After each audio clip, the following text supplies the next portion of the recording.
diperbolehkan. Tapi kalau kita bisa nggak masuk ke istana semau-mau kita, nggak bisa. Begitu juga di surga. Tapi kalau di dunia kita udah nggak punya istana, jangan sampai kita nggak kebagian juga di surga. Ya, kita berdoanya semoga di surga kita dikasih tempat yang tinggi. Jadi itu semua bisa kita dapatkan dengan mengerjakan sunnah. Qala Rasulullah sallallahu alaihi wasallam, qala Allah azza wa jalla ma taqarraba ilayya al-mutaqarribuna bimithli ada'i maftaratuhu alaihim wa la yazalu al-'abdu yataqarrabu ilayya bin nawafil hatta uhibbah fa idza habbtuhu kuntu sam'ahu alladhi yasma'u bihi wa basarahu alladhi yubsiru bihi wa lisanuhu alladhi yantiqu bihi wa yadahu allati yabtishu biha wa rijluhu allati yamshi biha. Allah subhanahu wa ta'ala berfirman dalam hadis qudsi, tidaklah seorang hamba dia terus ngedekat kepada Allah subhanahu wa ta'ala.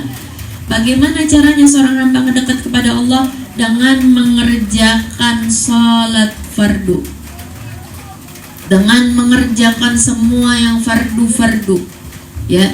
Hatta uhibbahu, dia terus nggak pernah ninggalin fardu, dia kerjain tepat waktu, ya. Hatta uhibbahu, kata Allah, sampai saya sayang sama dia. Wala yazalu mutaqarribuna ilayya abdun, dan terus menerus seorang hamba mendekat lagi bin nawafil, dengan apa? Dengan sunnah-sunnah, ya. Sampai kata Allah Ta'ala, saya cinta sama hamba tersebut.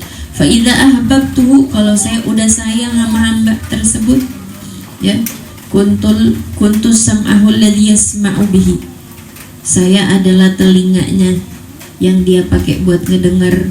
Allah, saya jadi matanya yang dia pakai buat ngelihat, saya jadi tangannya yang dia pakai buat memegang, saya jadi kakinya yang dia pakai buat ngelangkah.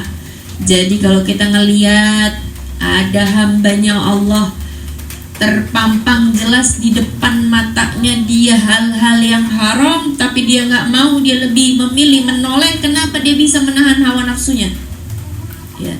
Karena mungkin aja Allah udah jadi matanya dia, ya. Allah ada di matanya dia, Allah ada di telinganya dia.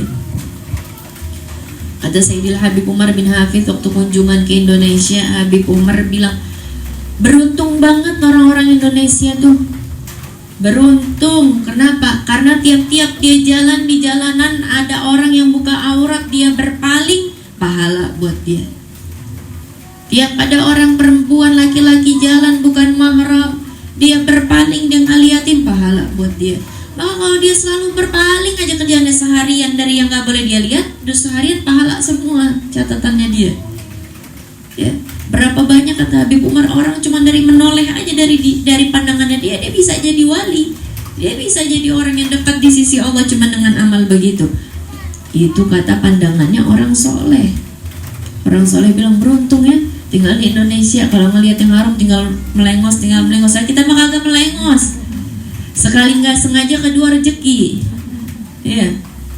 Sekali nggak sengaja begitu yang dilihat, ya, orang-orang, apalagi kalau di mall, ya, yang ada orang luar negeri. Sekali kita melihat, astagfirullah. Kedua, masya Allah. Ketiga, alhamdulillah. Ya. Berapa banyak orang menoleh lihat cowok-cowok ganteng nih, perempuan, pertamanya astagfirullah dulu, terus nengok lagi, semoga dapat jodoh yang modelan begitu. Hati-hati nih mama-mama, ya. Atau enggak, semoga anak saya dapat yang modelan begitu. Hati-hati dengan mata kita, hati-hati. Tapi kalau misalnya ada orang dia ngelihat hal-hal yang haram, lihat hal-hal yang gak boleh dia lihat.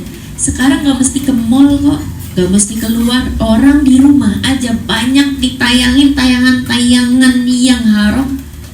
Aurat perempuan, antara perempuan mabaina surrah wa rukbah, ya, auratnya perempuan sama perempuan itu dari pusar ke lutut gak boleh kita lihat. Maupun kita bersaudaraan mau gimana juga, perempuan sama perempuan dari pusar ke lutut wajib ketutup.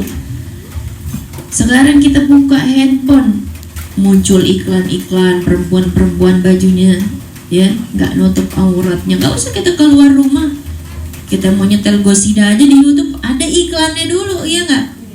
Ya, kita mau nyetelnya yang baik, muncul iklannya joget-jogetan orang ngedance lah apa gitu, orang-orang Korea atau iklan segala macam. Lain karena kita mencetnya mau mencet yang baik-baik. Ya, kita nggak nyari aja, kita megang handphone aja di rumah berbahan. Zaman sekarang udah banyak wasilah buat maksiat. Maka siapa yang ngelihat kita? Ketika kita sendirian, kita doang sama diri kita doang sama HP kita. Siapa yang tahu kita maksiat apa enggak? Allah. Allah doang yang tahu. Ya, mau kita tontonin apa mau kita astagfirullah, ya. Jangan kita liatin hal-hal yang begitu. Kalau dia bisa ngejaga dirinya dia, mungkin aja Allah udah jadi matanya dia, mungkin Allah udah jadi pendengarannya dia, mungkin Allah udah jadi tangannya dia, mungkin Allah udah ada di kakinya dia. Sehingga di zaman ini, di akhir zaman kayak gini, yang kayaknya orang-orang udah banyak orang-orang yang melenceng dari jalan yang lurus, ya benar gak? Masih banyak orang-orang yang dia menahan hawa nafsunya. Wa man khafa maqama rabbih wa nahan nafsa 'anil hawa fa innal jannata hiyal ma'wa. Dan siapa orang yang menahan hawa nafsunya dan dia takut kepada Allah Subhanahu wa ta'ala, fa inna jannata hiyal ma'wa, tempat tinggalnya dia, tempat pulangnya dia adalah di surga. Mau kita pulangnya ke surga? Maka jagalah hawa nafsu, ya. Dan Nabi Muhammad setelah para sahabat selesai daripada peperangan, ada sekarang musuh yang saya lebih takutin buat kalian daripada musuh orang kafir, yaitu adalah melawan hawa nafsu. Itu lebih berat, ya.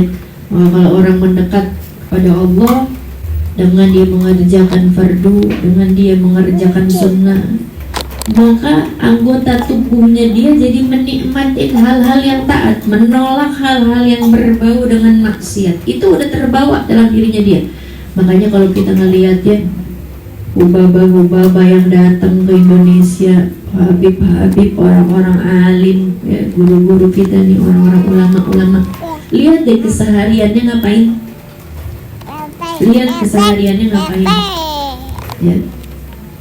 Sayyidil Habib Umar bin Hafid, ketika kami nih anak-anak dari Zahra bikin perkumpulan sama anaknya Habib Umar, Ustazah Aisyah Umar Musyumbakar, salah satu di antara kita nih ada yang curhat mau Ustazah Aisyah Umar, bilang, Ustazah, kita ini cuman manusia biasa, ya kan? Kita cuman manusia biasa, tapi kita berusaha untuk pengen memberikan kebaikan kepada orang-orang, kepada masyarakat, tapi kondisi kita nih kadang-kadang nggak menyanggupi semuanya. Itu gimana menurut Ustazah? Ya. Kemudian kata Ustazah Aisyah Umar bilang, guru kalian nih Habib Umar bin Hafid satu hari itu bisa 7 tempat ngajar. 7 tempat ngajar tuh tempat ngajarnya doang. Jangan dikira habis 7 tempat ngajar terus ngorok tidur, enggak. Ibadahnya lain, ya, muamalah sama keluarganya lain, plus ngajar di mana-mana, kesana kesini, kesana kesini. Kenapa begitu?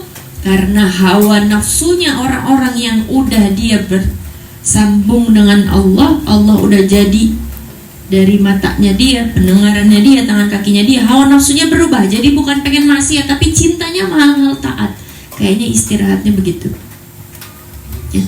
Kemarin kita itu kan di Darfatma Alhamdulillah kedatangan Hubabah Zainab, anaknya daripada Habib Abdullah Syahab Ainut Tarim. Kenapa dijulukin abahnya Ainut Tarim? Ain itu artinya mata, matanya kotak Tarim, ya, saking benar-benar wali yang luar biasa dimuliakan di kota Tarim, ya. Ketika beliau datang ngisi di tempat kita sore, beliau masuk ke kamar, ya, anak masuk, kemudian anak pijitin kan, anak bilang, Hubabah, kalau Hubabah mau istirahat nggak apa-apa, Hubabah istirahat dulu, ya. Terus Hubabah menjawab anak, ini dari tadi anak di sini istirahat. Dari tadi nih yang anak lakuin semuanya rohah katanya, istirahat semua. Ya Allah, padahal kata yang bawa ini udah dari kemarin-kemarin, dari pagi gelap keluar ke tempat mana-mana. Sekarang juga, makanya kondisi fisiknya udah tua kan, udah beneran capek. Tapi bilang, Ana dari tadi lagi istirahat. Emang ente pikir Ana dari tadi lagi ngapain? Ana dari tadi lagi istirahat. Ana bilang enggak, kalau Baba mau istirahat dulu, Ana keluar dan orang yang bantu-bantu di kamarnya biar keluar, biar Baba istirahat. Ana ini lagi istirahat. Sekarang Ana lagi istirahat, ini Ana lagi rohah. Jadi kecapeannya, sibuknya itu semuanya udah jadi kesenangan, udah jadi hawa nafsunya. Kemudian ketika Baba berebahan, lisannya nggak akan pernah berhenti daripada berzikir kepada Allah. Sebagaimana ketika Ana mendampingi Baba Syarifan, kemarin juga Baba Zainab, Ana lihat itu rebahannya, lisannya nggak berhenti dari zikir sama sekali. Kalau kita kan rebahannya scroll TikTok, lihat sinetron, nyetel dangdut, ya rebahannya. Pokoknya kalau udah pagi kajian, siang kajian, sampai sore waktunya malam-malam nyetel TV, rebahan, nyetel lagu dangdut, lagu galau, ya. Itu tuh kita begitu. Udah dari pagi udah ngaji sampai sore, sekarang waktunya istirahat. Apa istirahatnya kita? Santai-santai nonton, seru-seruan denger lagu. Tuh istirahatnya kita. Jadi kita ngerasa dari pagi sampai sore kajian tuh capek.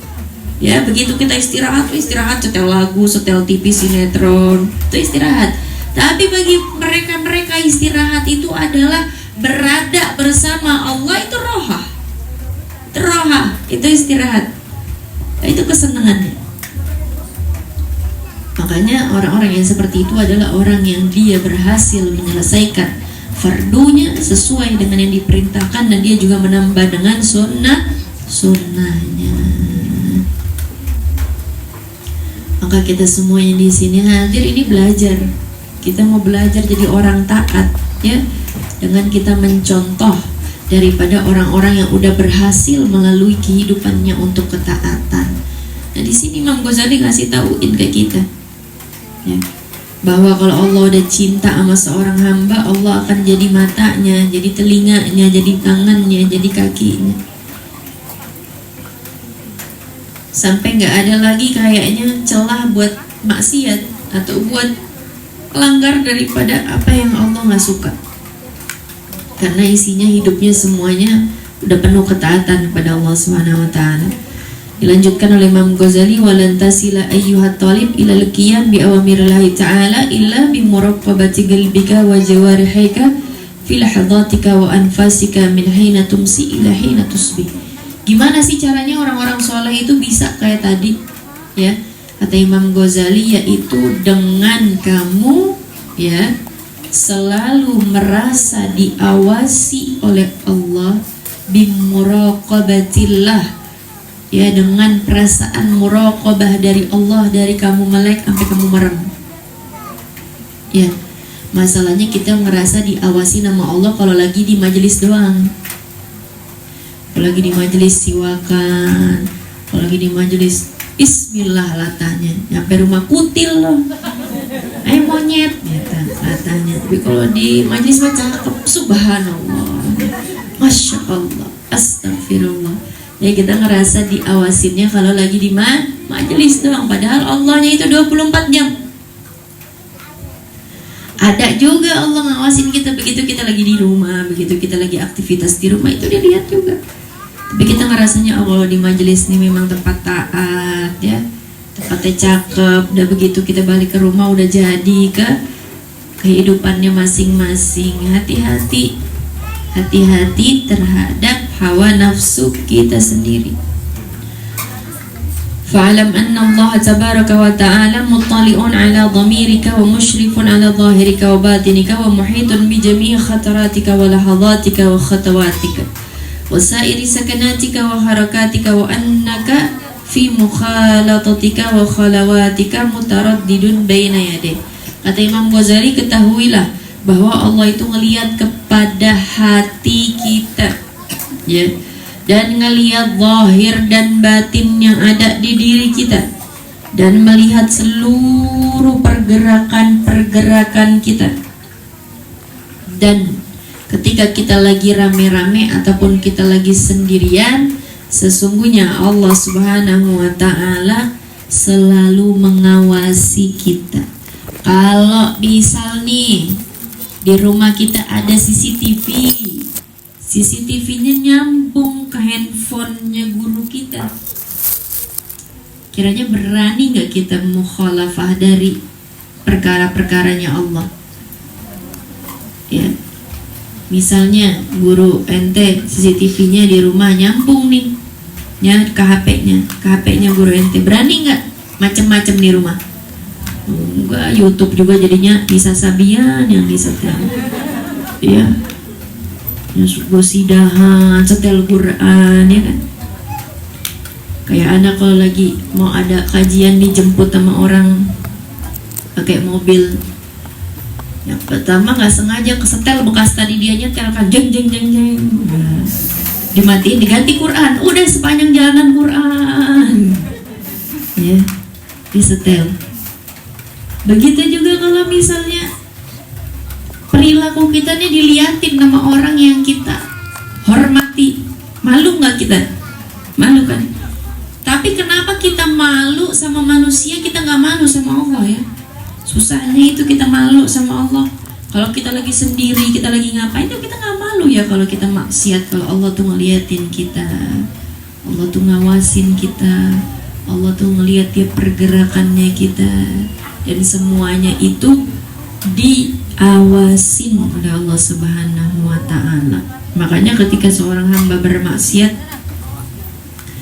kemudian dia manggil ya Allah, ya Allah, ya Allah, dia manggil ya Rabb, ya Rabb, ya Rabb, Allah Subhanahu wa Ta'ala akan menjawab labbaik ya abdi. Kenapa?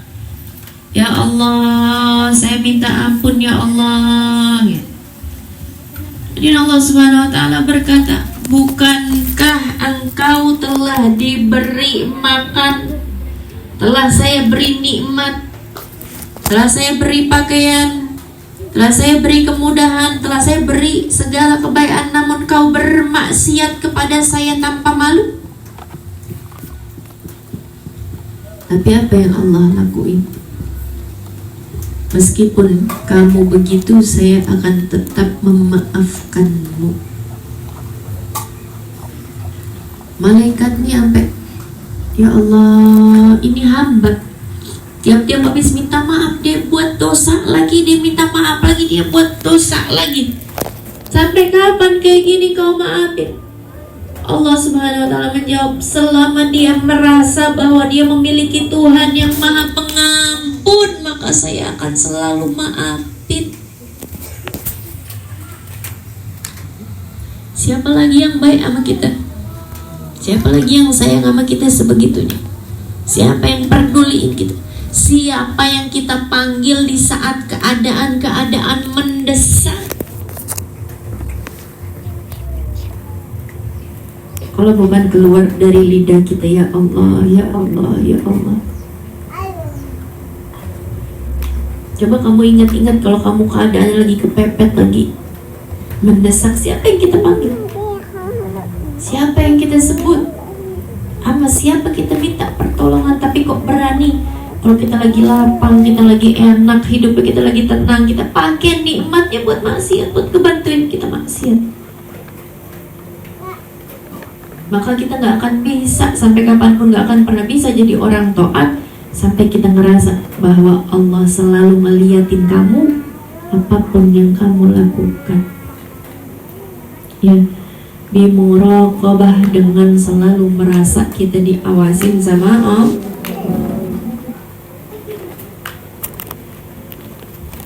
Fala yaskun fil mulki wal malakut sakin wala yataharrak mutaharrik illa wa jabbarus samawati wal ardu muttali'un alaih. Tidak ada apapun yang bergerak di dunia ini kecuali Allah lihat. Bahkan dikatakan apabila ada kegelapan malam, gak ada lampunya, gelap gulita, jalan satu, semut hitam, Allah bakal lihat. Allah melihat semua apapun apapun yang ada, dan Allah yang mengatur segala takdir untuk kita semua. Nabi Sulaiman tuh kan bisa bicara sama hewannya. Allah kasih kelebihan mukjizatnya. Kemudian satu hari Nabi Sulaiman ini bilang, "Ya Allah, saya mau dong, sekali aja saya mau ngasih makan, ngasih azumah nih, ngasih makanan buat ikan-ikan yang ada di laut. Satu laut doang, satu laut." Biasanya kan kita nggak pernah tahu ikan-ikan dapat rezeki makan kayak gimana. Allah ngasih perantaranya, rezekinya bisa sampai ke ikan, bisa sampai ke semut, rezekinya Allah bisa sampai ke hewan-hewan, bisa sampai ke kita. Kata Nabi Sulaiman, sekali aja saya pengen ngasih makan. Disiapin sama Nabi Sulaiman setengah mati, segitu banyaknya, segitu matang persiapannya. Begitu tiba waktu makannya nggak cukup, nggak cukup. Ya, kata Nabi Sulaiman, ya Allah, saya angkat tangan. Emang gak akan ada yang bisa ya ngasih hamba-hambamu makan atau rezeki kecuali dengan segala perkara. Dan Allah tuh selalu mampu, selalu bisa. Ada aja rezeki nyampe ke hewan, apalagi ke kita manusia. Ke hewan aja nyampe. Lihat deh semut, bisa aja dia dapat sisa-sisa makanan, ya. Dia nyampe ke dia rezekinya dia dengan jalannya. Kita nggak bakalan sengaja numpahin makanan, tapi ada aja rezekinya semua. Begitu juga apalagi rezekinya kita. Allah udah mengatur, Allah yang ngelihat kita, Allah yang ngaturin kita. Sedangkan seluruh manusia selain Allah adalah hanya orang-orang yang diatur takdirnya oleh Allah. Maka kalau kita punya harapan, punya cita-cita, punya kepengenan, jangan berharap sama manusia. Karena manusia itu ya juga punya sandaran. Semua kita yang ada di sini, yang ada di seluruh dunia, bersandar sama Allah, mintanya sama Allah. Maka kalau kita punya hajat, punya kepengenan, mintanya sama Allah. Karena Allah yang melihat kita dan mengatur seluruh daripada perkara kehidupan kita. Fata'addab ayyuhal miskin zahir wa batin baina yaday Allah Ta'ala, ta'addab al-'abd dhalil mudhnib fi hadratil jabbar al-qahhar. Maka beradablah, kata Imam Ghazali, kepada Allah dengan adabnya seorang hamba yang selalu dalam keadaan berdosa. Nabi Muhammad SAW, ya, satu malam Nabi Muhammad ini lagi jadwalnya bersama dengan Sayyidah Aisyah. Dan Sayyidah Aisyah ini orangnya cemburuan banget. Nabi kan punya beberapa istri, ya, jadi malamnya itu dibagi-bagi. Nah, begitu satu malam Nabi lagi jatahnya Sayyidah Aisyah nih. Begitu Sayyidah Aisyah bangun tengah malam, Nabi Muhammad gak ada di samping Sayyidah Aisyah, ya. Wah, Sayyidah Aisyah langsung ketar-ketir, pikirnya Nabi ini menyambangi istrinya yang lain. Jadi udah risau nih, galau. Keluar Sayyidah Aisyah dari rumah nyariin Nabi. Nyari, ya Rasulullah, di mana kau? Nyari. Tahu-taunya nabinya lagi sujud di masjid, lagi sholat di masjid. Pas ketemu Sayyidah Aisyah sama Nabi, kata Nabi Muhammad, ada apa denganmu ya Aisyah? Akankah engkau khawatir bahwa seorang Nabi akan berlaku curang kepada istrinya? Ya. Iya, saya khawatir, saya nyariin kau kemana dari tadi. Lagian ngapain sih engkau? Ya. Sujud-sujud lama-lama kan Allah udah nurunin ayat bahwa ya diampuni dosa-dosamu yang lalu dan yang akan datang. Mata qaddama min dzambika wa ma ta'akhkhar, udah diampuni buat Nabi. Kata Nabi Muhammad, bukankah seharusnya saya menjadi seorang hamba yang bersyukur dengan terus meminta ampun kepada Allah Subhanahu wa Ta'ala? Ya, maka di malam itu Nabi lagi sujud, Nabi lagi minta ampun sama Allah Ta'ala, dan dibilang, saya bertaubat kepada Allah setiap hari. Dalam satu harinya itu 100 kali Nabi membaca istighfar. Ini Nabi ini maksum, Nabi ini punya stempel maksum. Apa itu artinya maksum? Terpelihara dari dosa. Nah, kita dosanya banyak gak? Banyak dosanya. Istighfarnya berapa dalam sehari? Berapa dalam sehari istighfarnya yang pasti? Ya, Nabi udah terpelihara dari dosa, istighfarnya 100 sehari. Kita berapa? berapa banyak ya. Jadi biar kita bandingin diri kita sama Nabi. Kata Imam Ghazali, haruslah kalian merasa menjadi adabnya kita sama Allah bahwa kita adalah hambanya yang fakir, yang butuh kepada Allah dan memiliki dosa.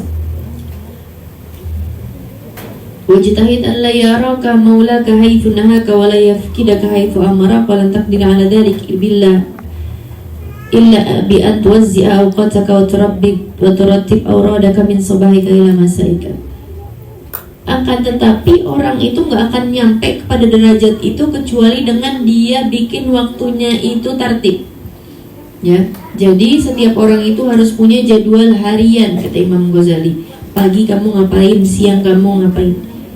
Fal waqt kasayf, waktu itu kayak pedang. Kalau kamu gak motong, kamu yang dipotong. Tiba-tiba gak berasa, udah maghrib aja. Siapa yang begitu? Gak berasa tiba-tiba udah maghrib, gak berasa udah minggu, tentunya minggu lagi. Ya, apa yang udah kita dalam seminggu, perbaikan apa untuk diri kita, ketaatan apa untuk diri kita, apa yang udah bisa kita lakuin dari yang lebih baik dari hari kemarin. Maka waktu itu ibarat pedang. Kalau kita nggak motong, kita yang potong, kita yang habis dimakan waktu. Maka semoga kita semua hadir di sini adalah orang-orang yang cinta pada ketaatan. Ya, Allah berikan kepada kita waktu-waktu kita adalah waktu yang berkah. Berkah dengan taat, ya, berkah dengan ilmu, berkah dengan melakukan hal-hal yang buat Allah sayang sama kita, yang mendekatkan kita kepada Allah, mendekatkan kita kepada Nabi Muhammad. Semoga yang datang ke sini semuanya ya, hujan-hujanan nanti di hari kiamat jadi orang yang bakalan adem di hari kiamat ya. Ngantuk-ngantuk, ujiannya berat banget. Kalau panas kegerahan, kalau hujan ngantuk banget ya. Adem, keademan, malah jadi pengen merem. Semuanya dapat ajarnya dari Allah, semua dapat pahalanya dari Allah Ta'ala atas perjuangan kita. Kita nanganin semuanya buat apa? Buat kita bisa hadir majelis ilmu. Nanganin punggung pegal-pegal ya, kaki kesemutan. Semuanya akan dibalas oleh Allah Subhanahu Wa Ta'ala dengan kebaikan dari Allah. Maka kita sama-sama berdoa hajat kita, semoga kita keluar dari majelis ini Allah ampuni dosa-dosa kita, Allah angkat derajat kita ya, dan semoga Allah menjadikan kita orang-orang yang istiqamah, yang waktunya bermanfaat. Allah jadikan kita orang yang bahagia di dunia dan bahagia di akhirat. Khususan kita doakan untuk Habib Abdurrahman Al-Habsyi, Syarifah Haradwan beserta keluarga besar. Allah barokahkan ya kehidupannya, Allah jadikan rumah tangganya sakinah, mawaddah warahmah. Allah jadikan anak-anak keturunan yang saleh dan salehah.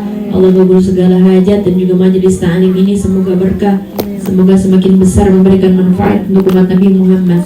Ala adhini wa likulniyatin salihah wa ila hadratin Nabi bisir al-Fatihah.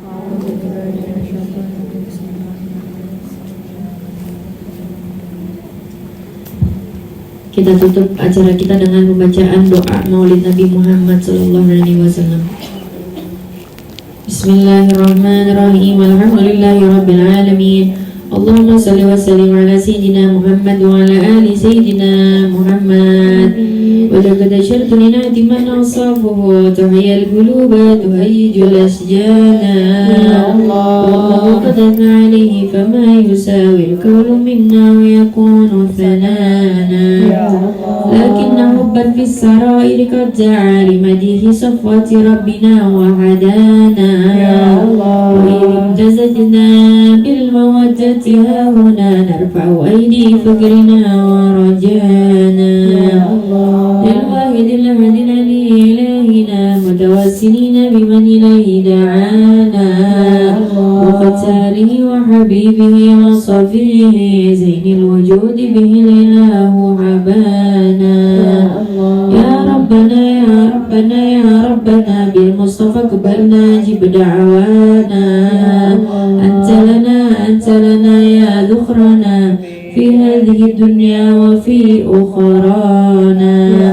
أصلح لنا الأحوال واغفر ذنبنا ولا تؤاخذ ربي إن أخطأنا واسلك بنا في نهج طه المصطفى ثبت على قدم الحبيب خطانا أرنا بفضل منك طلعت أحمد في بهجة عين الرضا ترعانا وربط به في كل حال هب لنا وهبا لمن ودى ومن والانا والمحسنين ومن أجاب نداءنا وذوي الحقوق وطالبا أوصانا والحاضرين وسعيا في جمعنا ها نحن بين يديك أنت ترانا ولقد رجوناك فهجك سؤلنا واسمع بفضلك يا سميع دعانا وانصر بنا سنة طه في بقاء الأرض واجمع كل من عادانا وانظر إلينا وانظر إلينا واسقنا كأس الهنا واشفي وعافي عاجلا مرضانا وقد لنا الحاجات واحسن خدمنا عند الممات وأصلها عقبانا يا رب واجمعنا وحبابا لنا في دارك الفردوس يا رجوانا يا رب واجمعنا وحبابا لنا في دارك الفردوس يا رجوانا يا رب واجمعنا وحبابا لنا في دارك الفردوس يا رجوانا بالمصطفى صل عليه وآله محركت ريح الصبا أقصانا سبحان ربك رب العزة عما يصفون وسلام على المرسلين والحمد لله رب العالمين بسر الفاتحة. أشرف الأعراب والعجم محمد خير من يمشي على قدمه محمد بسيط المعروف جامعه محمد صاحب الإحسان والكرم محمد تاج رسل الله قاطبة محمد صادق الأقوال والكلم الله محمد